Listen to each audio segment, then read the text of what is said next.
Programme میں آپ کو خوش آمدید کہتے ہیں. میں اسد اللہ خان ہوں. مولانا فضل الرحمان صاحب نے کل کے جلسے کے لیے پرتشدد احتجاج کی کال دے دی ہے. وہ کہہ رہے ہیں رکاوٹیں توڑیں, ہر حال میں پہنچیں, کارکنان کے راستے میں جتنی رکاوٹیں آئیں وہ ان کو گرا دیں. انہوں نے کہا کہ اگر پولیس آپ کے لیے ڈنڈے اٹھائے تو پھر آپ پولیس کے لیے ڈنڈے اٹھائیں.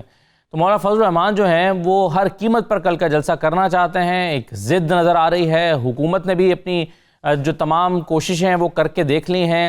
ایف آئی آر درج ہو گئی ہے انتظامیہ پر. یوسف رضا گیلانی کے 4 بیٹے اس میں نامزد ہیں. ان کے ایک بیٹے کو تو نظر بند بھی کر دیا گیا ہے. اب اس صورتحال میں کل کا جلسہ ہو رہا ہے جو حکومت ہونے نہیں دینا چاہتی. اب فضل الرحمان صاحب نے جو کارکنوں میں اشتعال پیدا کیا ہے, باوجود اس کے کہ وہ پچھلے دھرنے میں بھی کہتے رہے کہ ہم پرامن طریقے سے احتجاج کر رہے ہیں, ہمارا دھرنا پرامن ہے, ہمارا احتجاج پرامن ہے, آج انہوں نے اپنے کارکنوں میں اشتعال پیدا کرنے کی کوشش کی ہے. اور انہوں نے کہا ہے کہ پولیس کے ڈنڈوں کے جواب میں وہ باوردی پولیس اہلکاروں کے سامنے ان کے لیے ڈنڈے اٹھا لیں. اس کا نتیجہ کیا نکل سکتا ہے؟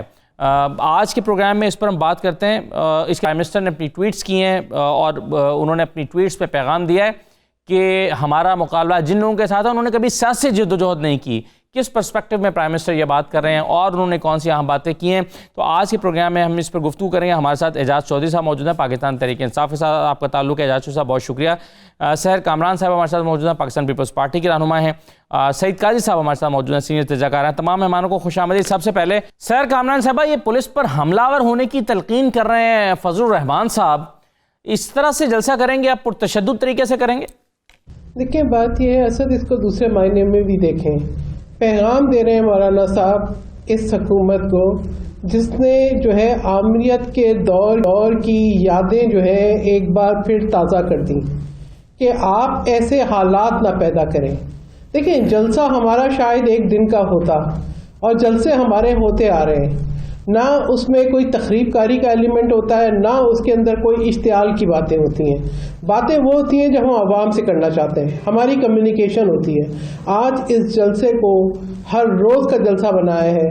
پچھلے 8 دن سے سب سے اہم موضوع ہے یہ تمام میڈیا چینلز کے اوپر ہر گفتگو کا. جس طریقے کے حکومت نے رویہ اپنایا ہے کہ آپ جو ہے ہوٹلوں کی انتظامیہ کو اپروچ کرو, ان سے کہو کہ جو آپ کے ہوٹل میں ٹھہرا ہے اور جلسے میں شرکت کے لیے آئے ہیں ان کی تفصیلات ہمیں فراہم کریں, ان کو ہراساں کریں, یا مجبور کیا جا رہا ہے کہ وہ ہوٹل کے کمرے خالی کروائیں. یہ کون سا میں سمجھتی ہوں کہ رویہ ہے؟ یہ حکومت کس بخلاہٹ میں ہے؟ گھبراہٹ زیادہ بڑھ گئی ہے تو کوئی گولی کھائیں. وہ گولیاں تو انہوں نے مہنگی کر دی عوام کے لیے, اب یہ گولیاں باقی سب کو تو نہیں دے سکتے, اب وہ گولیاں خود کھائیں تاکہ ان کو کہیں جو ہے وہ ایک نارملائز سچویشن میں آئے. جس طریقے سے انہوں نے موسیٰ گیلانی کو اریسٹ کیا ہے, جس طریقے سے انہوں نے قاسم کو اریسٹ کیا ہے, جس طریقے سے ہمارے کارکنوں پہ تشدد کیا ہے, جس طرح کی ایف آئی آریں کاٹی ہیں, جس طرح سے انہوں نے ایک جلسہ گاہ کو میدان جنگ بنایا ہے, اس کی جتنی بھی مذمت کی جائے کم ہے. یعنی ملتان میں تو جب انٹر ہوئی تو میں نے سوچا پتہ نہیں ہمیں جلسہ کرنے سے روک رہے ہیں, کتنی فعال انتظامیہ ہوگی, کتنا اچھا نظام ہوگا. مجھے تو ہر لیکن آپ کے پیش نظر یہ بات بھی تو رہنی چاہیے نا کہ ملتان وہ شہر ہے جہاں پہلی لہر میں 31% کے قریب انفیکشن ریٹ پہنچ گیا تھا. کورونا مثبت آنے کی شرح 31% ہو گئی تھی, اب وہ 14% پر ہے.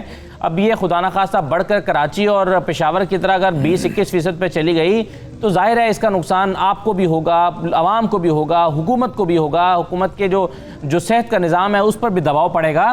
آپ اس بات کو کیوں نہیں دیکھ رہے ہیں؟ حکومت کا پوائنٹ جو ہے اس کو بھی تو آپ اس پر بھی تو ٹھنڈے دل کے ساتھ غور کریں. اسد آپ نے مجھے بات مکمل نہیں کرنے دی. میں آپ کو یہ بتا رہی تھی کہ جب میں ملتان میں آئی تو مجھے یہ لگا کہ حکومت جو ہمیں جلسہ کرنے سے روک رہی ہے, یقیناً اس نے کورونا سے بچاؤ کے لیے بڑی حکمت عملی جو ہے وہ اپنائی بھی ہوگی, بڑے جو ہے وہ انتظامات ہوں گے, بہتر گورننس ہوگی. مجھے تو یہاں کے تمام بازاروں میں, تمام شاہراہوں پہ لوگ اسی طرح مجمع میں نظر آئے, وہی خریداری, وہی رونقیں, نہ کوئی ایس او پیز, نہ کوئی جو ہے اس کی پابندی. پھر آپ مجھے بتاتے کہ یہ شرح بڑھ گئی, پھر آپ مجھے یہ بتائیں کہ کیا جب اسد عمر جلسہ کرتے ہیں, جب وہ اپنے سیریمنیز کرتے ہیں تو کیا کرونا سو جاتا ہے؟ جب جماعت اسلامی کو جلسوں کی اجازت دیتے ہیں تو کرونا جو ہے وہ محو خواب ہوتا ہے. جب یہ اپنی جلسیاں کرتے ہیں اور اپنی تقریبات کرتے ہیں, یہ پوائنٹ آپ کا ویلڈ ہے. میں ایک کہیں غائب ہو جاتا ہے.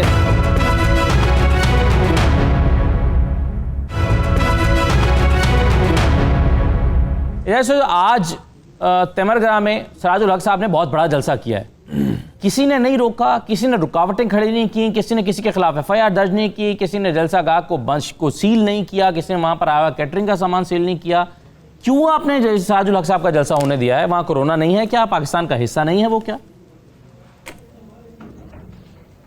بہت شکریہ اسد اللہ خان صاحب.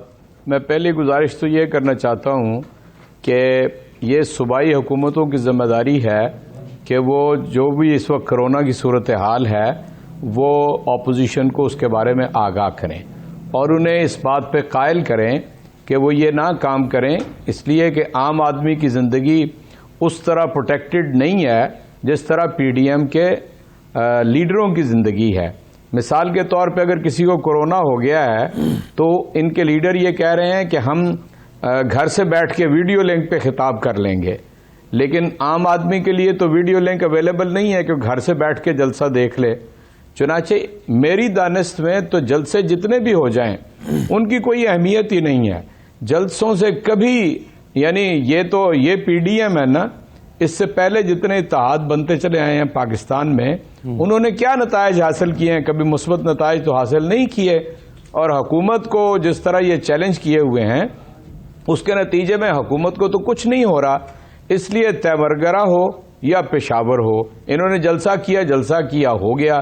حکومت نے اپنی طرف سے جتنی تلقین وہ انہیں سمجھانے بجھانے کی حد تک کر سکتے تھے کیا، لیکن آپ نے دیکھا ہے کہ لیڈرشپ نے نہیں مانا، جی عوام نے مانا نہیں، لیکن آپ بظاہر طاقت حکومت اور فیل کر دیا. دیکھیں نا چوہدری صاحب، جو ریاست ہے وہ اپنی طاقت کا استعمال کر کے ملتان کا جلسہ ہونے سے روک رہی ہے نا. اس طاقت کا استعمال سراج الحق صاحب کو روکنے کے لیے نہیں ہوا.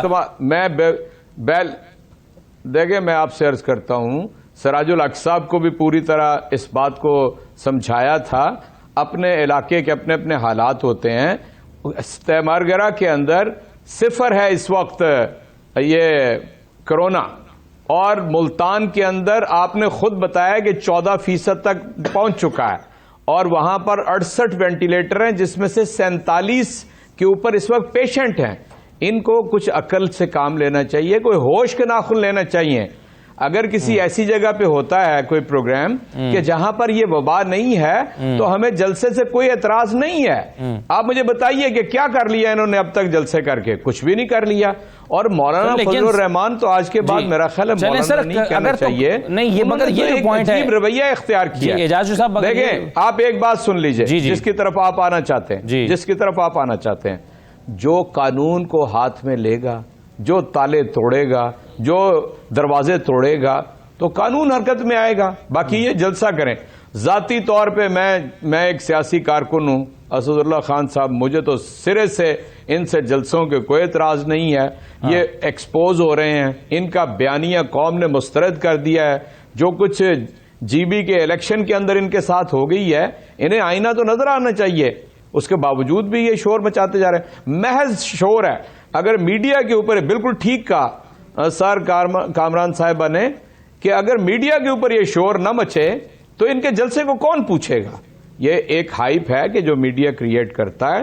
ہمارے لیے کوئی ایشو نہیں ہے، ہم انہیں سمجھاتے ہیں. جب آپ کے جلسے ہوتے تھے تب بھی یہی تھا کہ ہم عمران خان صاحب کے کنٹینر کے اوپر چہل قدمی بھی میڈیا دکھاتا تھا، تو اگر وہ نہ دکھاتا تو اس کا بھی شاید وہ اثر نہ ہوتا جو کہ ہوا. وہ 126 میرا خیال ہے ہم نے ساری زندگی پیپلز پارٹی کی حکومتوں میں مار کھائی ہے، جیلوں میں گئے ہیں، تھانوں میں تشدد ہوا ہے، الٹے لٹکائے گئے. ہم نے تو چیخو پکار کبھی نہیں کی. نون لیگ کے وقت میں جیل بھی گئے، مار بھی کھائی، سارا کچھ کیا.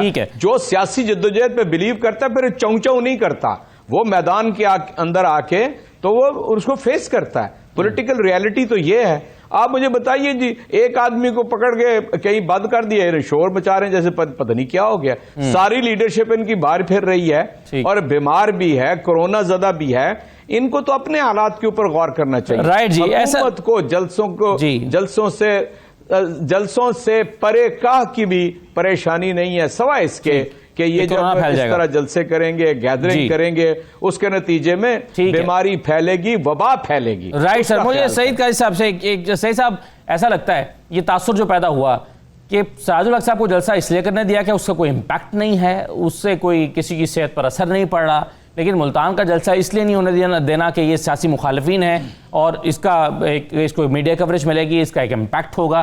کیا یہ تاثر درست ہے آپ کے خیال میں جو پیدا ہوا ہے؟ اگر تو اس تاثر کو یہ تاثر تھا تو پھر روکتے نہ, روکنے سے تو زیادہ میڈیا میں جو ہے اس کا بنا, یعنی ان کو ہونے دینا تھا. مگر میں آج ایک اور بڑی دلچسپ بات آپ سے شیئر کرنا چاہتا ہوں. آج پیپلز پارٹی کے ایک بہت بڑے سٹال وارٹ جو کہ صاحبزادہ فاروق علی, جو کہ جن کی جب وہ سپیکر تھے تو 73 کا آئین 14 اگست 1973 کو آپریٹو ہوا تھا, آج وہ انتقال کر گئے بڑے, اور ٹھیک 4 سال بعد وہ آئین معطل کیا جاتا ہے, وہ ٹوٹ جاتا ہے. میں اس لیے کہہ رہا ہوں کہ آج میں پیپلز پارٹی اور مسلم لیگ کو ساتھ ساتھ دیکھ رہا ہوں تو ذرا تاریخ بتا دوں.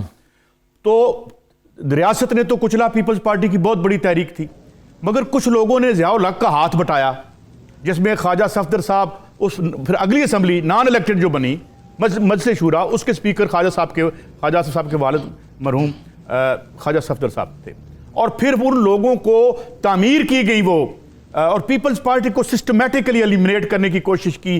سیاست میں جو لوگ پیپلز پارٹی کے سامنے کھڑے کیے گئے وہ وہی ہیں جو آج 3 بار حکمران رہ چکے ہیں. اور آج مجھے عجیب لگتا ہے کہ جو پاکستان کے آئین کے ٹوٹنے کی وجہ سے جو ثمر تھا, جو ان کو فروٹ ملا اقتدار میں آنے کا, آج وہی 1973 کے کانسٹیٹیوشن کے تحت پی ٹی آئی چلائیں. میں یہ نہیں کہتا, بالکل جلسے کا حق ہے, میں سپورٹ کرتا ہوں کوئی بھی پی ڈی ایم پرامن رہے, مگر سوال یہ ہے کہ کیا یہ آج آئین کی سربلندی ہے یا اقتدار میں آنے کا ہیلا یا بہانہ ہے؟ میں اس پہ کوئی فیصلہ نہیں کروں گا, مگر میں یہ کہہ رہا ہوں کہ یہ جو لوگ ہیں جو اکٹھے ہیں, پیپلز پارٹی کی تو ایک بہت بڑی سٹرگل ہے, بعد میں انہوں نے وہ ترک کر دی. اب مجھے سمجھ نہیں آتا کہ اب مسلم لیگ نون انقلابی ہو گئی ہے یا پیپلز پارٹی جو انقلابی پارٹی تھی, کیونکہ کل یوم تاسیس ہے اور یہ تاسیسی دستاویز کوئی کھول کے بھی نہیں دیکھے گا ذوالفقار علی بھٹو نے جو لکھی تھی, نہ ہی یہ اپنا منشور کھول کے دیکھتے ہیں. تو یہ جو اسٹرینج بیڈ فیلوز ہیں, یہ میں اس پہ ایک طالب علم, سیاست کے طالب علم اور صحافت کے طالب علم کے طور پر حیران ہوں کہ یوں لگتا ہے کہ جس طرح سے صلح ہو جائے, جیسے ولن اور ہیرو میں صلح ہوگی. میں نہیں کہتا کون ولن اور کون ہیرو ہے, تو میرے خیال میں they don't have a point to make. اس کی وجہ یہ ہے کہ غربت ہے, ذلت ہے, پی ٹی آئی بھی ڈیلیور نہیں کر پا رہی, ان کے جلسوں میں عوام کا ایک بھی ایشو نہیں ہے. پیپلز پارٹی اپنا منشور چھوڑ چکی ہے, مسلم لیگ نون ویسی سرمایہ داروں کی پارٹی تھی, اور پیپلز پارٹی بھی بن گئی. تو وہ اس میں سے ہمارے لیے کیا نکلنا ہے؟ کیونکہ مجھے یہ لگتا ہے کہ لوگ تنگ ہیں اس اپنا کرپشن کے بیانیے سے بھی, اس میں سے بھی کچھ نہیں نکلا. اور ووٹ کو عزت دو, کہتے روٹی تو پہلے دے دو, روٹی کہیں نہیں ہے. عوام کا کوئی مسئلہ نہ حکومت ایڈریس کر رہی ہے نہ یہ ایڈریس کر رہے ہیں, اور لوگ یقین کیجئے ہارڈ کور ورکر جو قریبی ساتھی, ان کو چھوڑ کے عوام اس سے بیگانہ ہے. جی ٹھیک ہے سر, ایک چھوٹا سا میں بریک لے رہا ہوں, بریک کے بعد واپس آتے ہیں, اسی پر مزید بات کرتے ہیں, ہمارے ساتھ رہیے.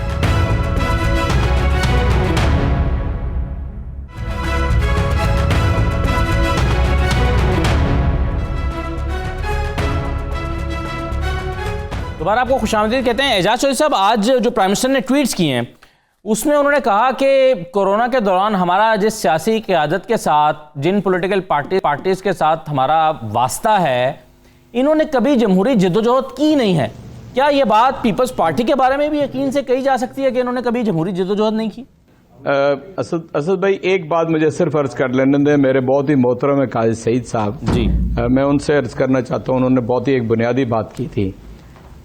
جب حکومت تحریک انصاف کو ملی تو ملک تقریباً دیوالیہ ہو چکا تھا. ہم نے آتے ساتھ ہی, قاضی صاحب سے بہتر کوئی نہیں جانتا کہ اسحاق ڈار نے جو کمرشل لون لیے تھے $10 بلین وہ واپس کیے. ہم نے پالیسیز کو تبدیل کیا. ان 2 سالوں کے اندر 70% ہماری آبادی جو ہے وہ دیہات کے اندر ہے. ایک آدھ فصل کے علاوہ جتنے ملٹیپل کراپ ایریاز ہیں جہاں پر مختلف فصلات ہوتی ہیں, سارے کاشتکار اور کسان پچھلے ادوار سے بہتر زندگی گزار رہے ہیں اور کسی کراپ کے اوپر انہیں نقصان نہیں ہوا ہے.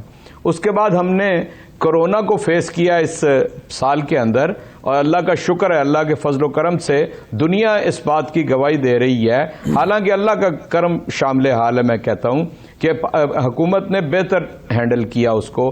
اس میں احساس پروگرام کے اندر 1.25 کروڑ گھرانوں کو 200 ارب روپیہ گھر بیٹھے دیا جن کی ضرورت تھی.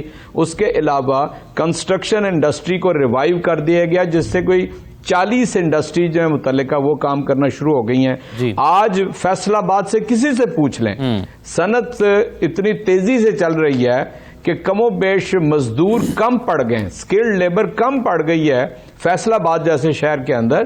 میں یہ سمجھتا ہوں کہ دنیا کے اندر ساری اکانومی تباہ ہو رہی ہے اور پاکستان نسبتاً بہتر صورتحال میں آ رہا ہے. صحیح. اس لیے ساری غلطیوں کے باوجود تحریک انصاف کی حکومت پرفارم کر رہی ہے. جو آپ نے اپنا سوال کیا ہے, جی, آپ یقین کریں میں دل سے یہ سمجھتا ہوں کہ یہ موجودہ جو پی ڈی ایم ہے اس کی جو سب سے اس وقت یعنی جو بھی کہہ لیا جائے روح رواں ہے, کوئی 10 دن کی ان کی سیاسی تربیت نہیں ہے, کوئی 10 روز سیاسی کارکنیت نہیں ہے. ایک بڑے باپ کی اگر بیٹی نہ ہو تو آپ مجھے بتائیے کیا سیاسی جدوجہد ہے.